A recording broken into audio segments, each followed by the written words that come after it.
Killer whales are highly social animals, with a well-defined social structure.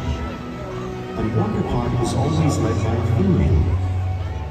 Though just half the size of her male counterpart, she is in charge. It's all about attitude, not size.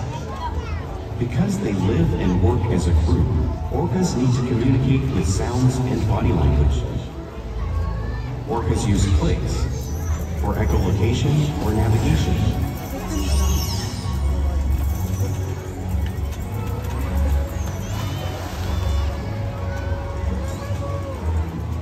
Whistles to socialize in the pod.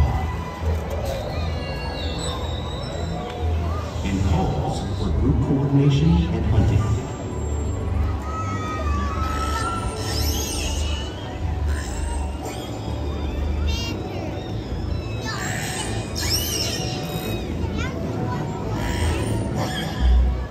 Vocal development studies here at SeaWorld show that early on, calves learn vocalization from their mothers.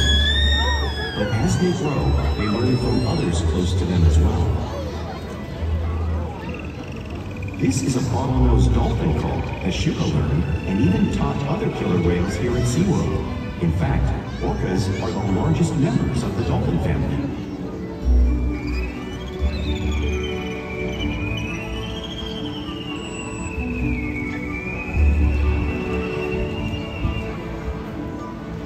Whales here and in the wild use vocalization to communicate all the time.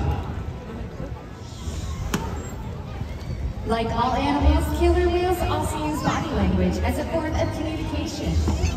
A pectoral slap at the surface of the water can be used to show dominance or to get noticed. For example, a mother might use a peck slap to get her calf's attention. But when they really want to be heard, they preach.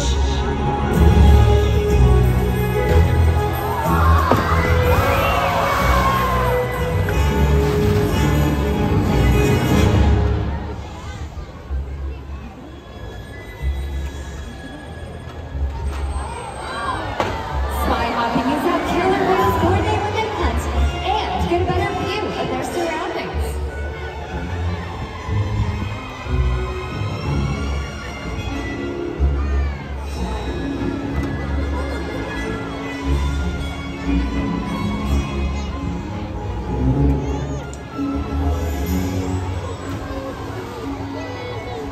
Blue slaps are another form of communication that killer whales use in the wild.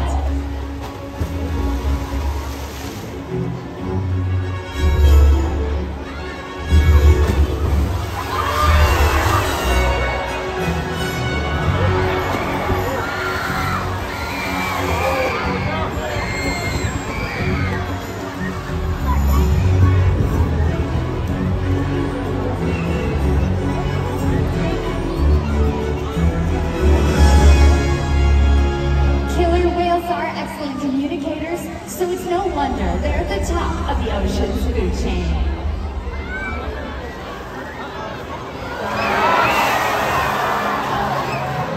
Killer whales work together to build their young, protect their pride, and most importantly, pursue and catch their prey. Every day they cooperate to survive in the wild oceans of the world. The orca's hunting techniques are as varied as the whales themselves. Norwegian killer whales will circle herring, herding them together. The whales use sounds to coordinate with each other and to disorient the herring. With the fish confused and contained, the whales stun them with their powerful tail fins, making for an easy meal.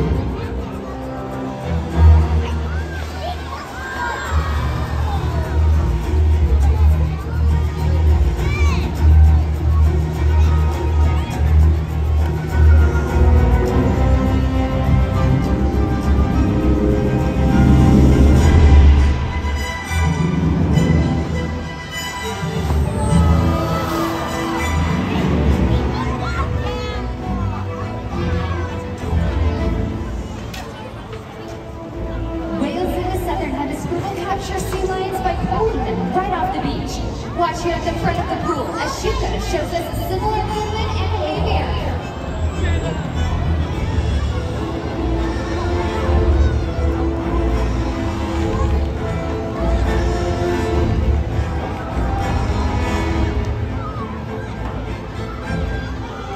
Antarctic orcas will actually create waves that wash over floating ice and knock unsuspecting seals into the water.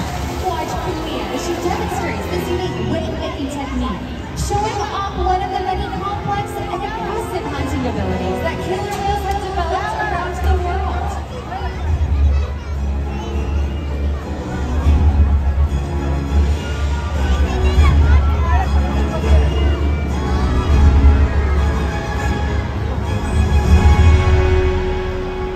Now you've just seen those waves splashing right in front of you. But it's hard to imagine how much water is actually displaced until you feel it firsthand. Fortunately, Nico and Bryson have bravely volunteered to feel the power of the killer whale tail and that 55-degree saltwater. Go ahead, have a seat. Hold on tight. Everyone give Nico and Bryson a big round of applause.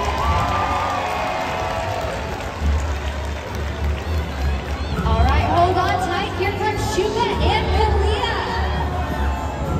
And the wave. Awesome job, guys. You did great. Everyone give a big hand to my brave volunteers.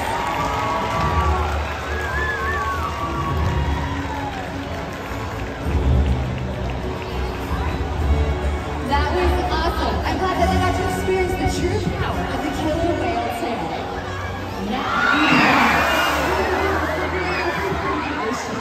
So it makes sense that they make even up on screen, you can see the size of the largest animal on Earth are 5 times longer and 50 times heavier than our killer whale. So how does a whale Shuka or Kalia's size prey on a whale that size in the wild? It's all made possible because killer whales are the ultimate team players.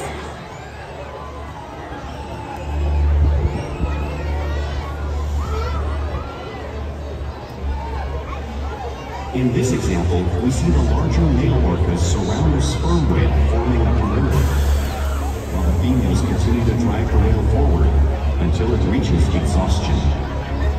The calves then move in to join the adults in the group.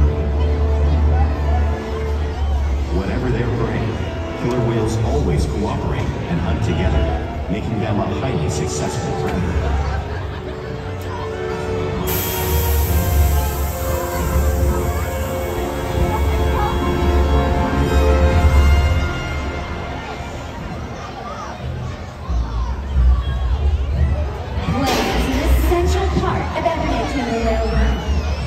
Teach young whales to hunt and how they practice their skills as they grow.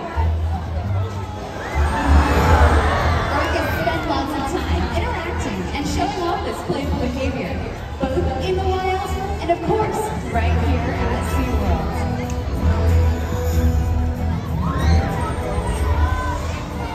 Porpoising is when a whale swims fast to the surface, breaking out of the water briefly.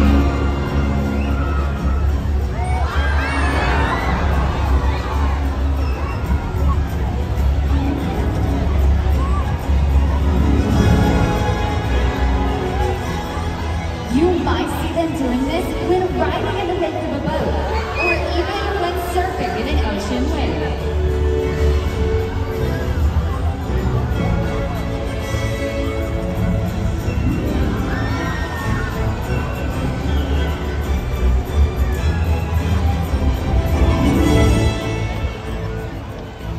Orcas love to be touched, so they'll often rub their bellies along rocks when they can.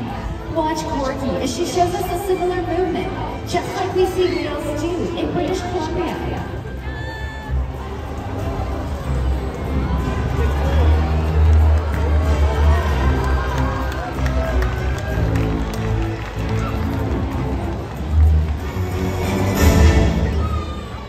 You'll also see whales imitate each other in the wild. We see it here at SeaWorld all the time. The whales are always mimicking and learning from one another.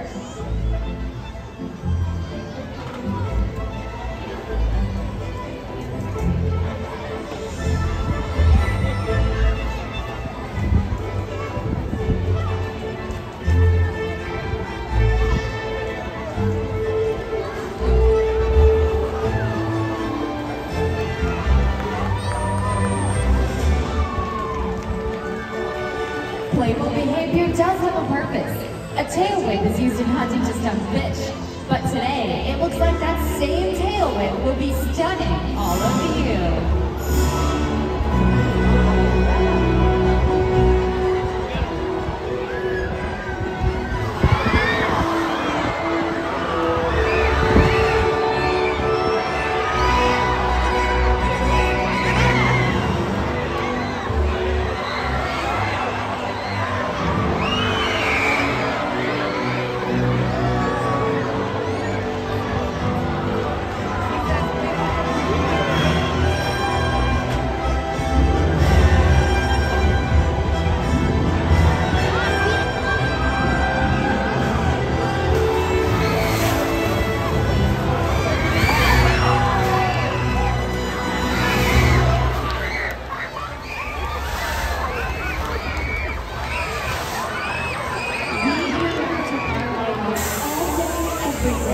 Which allows us to share trusted relationships and help provide optimal healthcare, research, and quality of life.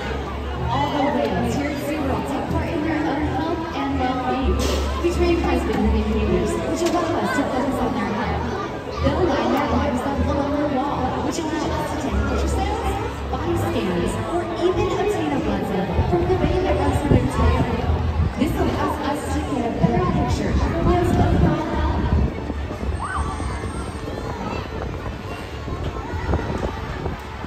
They'll even slide onto a scale so we can monitor their weight. We weigh our whales once a week to make sure those younger whales are maintaining their body weight and the older whales are keeping up a healthy body weight.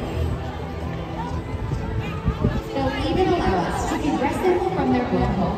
All of this is possible because of the trusted relationship we built together day after day right here at SeaWorld.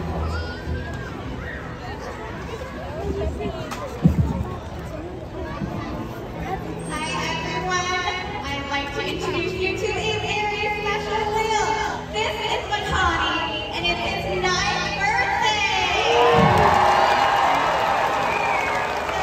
So on the count of 3, say happy birthday, Makani. 1, 2, 3. Happy birthday, Makani. Good job, buddy. So you'll see we have a really fun treat that we'll be giving him after the presentation. Makani has inspired millions throughout the years. It's challenging to learn new things, stimulate and engage his mind. Diet, exercise, and play help keep him in great shape.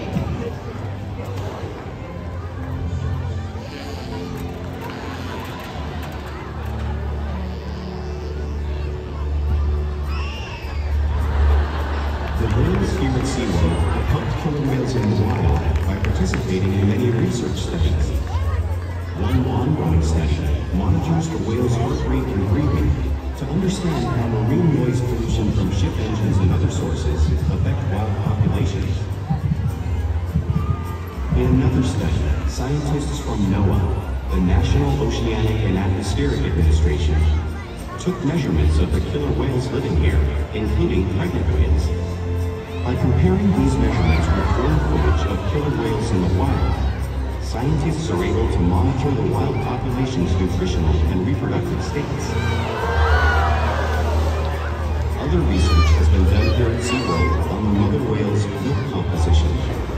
This research will help create an effective model to understand how toxins in the ocean impact wild killer whales and their milk supply.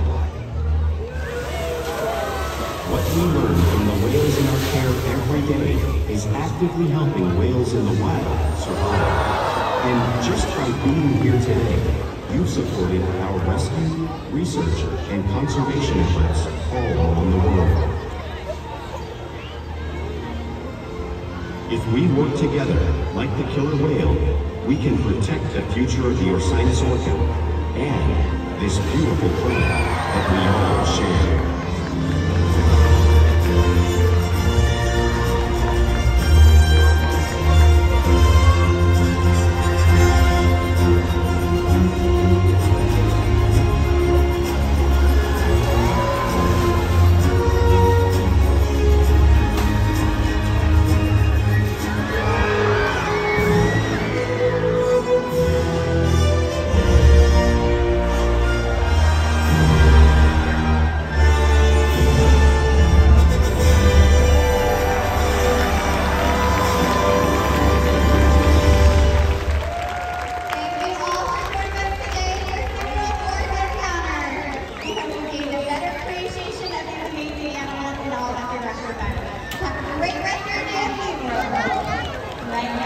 Going to be giving Makani his special birthday treat.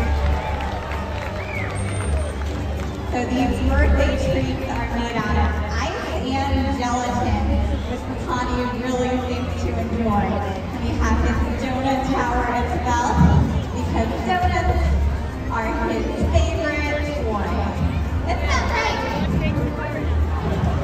All right.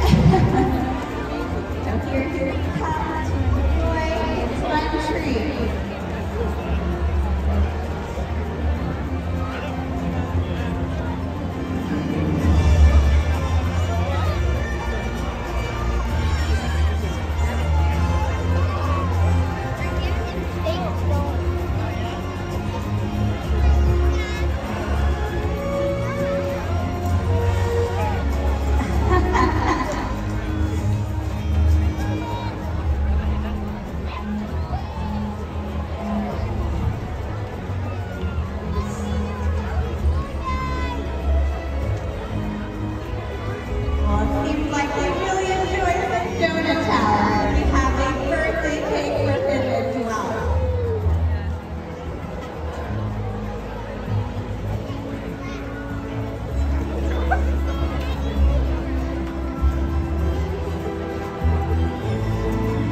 Happy 9th birthday, Makani.